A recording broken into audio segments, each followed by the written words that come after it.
The fiery debate between a school board member and a Kentucky lawmaker at Vincenzo's in downtown Louisville. The Louisville Forum held there, zeroing in on the issues plaguing JCPS today, inviting the question, should the school district be split up into parts? And what about guns being found in our schools? And are the current consequences strong enough? Isaiah Kim Martinez covered the animated discussion today. Isaiah, this of course comes just a month after that transportation debacle. We'll show you, Doug, it's still very much an issue on so many parents' minds right now. And while maybe some of these problems aren't as blatant, they still very much exist within the school system. Today, two prominent figures with the power to make changes weighing in on some of the community's top concerns.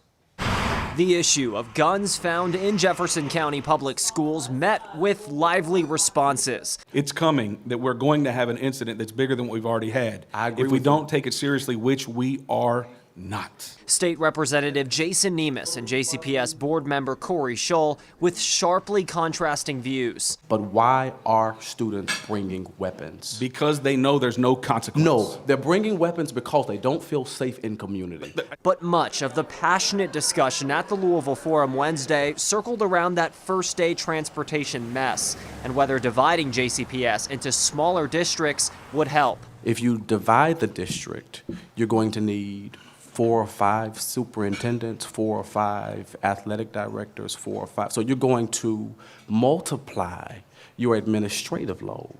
We're actually better as one united district. Marty Polio couldn't he couldn't go to every school in 1 year. You think he knows what's going on in Crosby and Lassiter and Brown and Manual and Valley and Moore and Iroquois? You think he does? Because he can't. It's not possible. So the size is our strength issue? I don't think so. I think the size is the problem. Also top of mind, funding for JCPS. Scholl believes the state legislature isn't doing enough. Run public schools without local taxes. Frankfurt could help fix the transportation problem immediately if they had the political will to do so. They don't. Nemes, though, pointing to the school district's increasing budget. But we're talking here about the performance of JCPS, whose budget has went from $1.4 billion in 2018 to over $2 billion today. Dollars are not the problem. Dollars are the problem.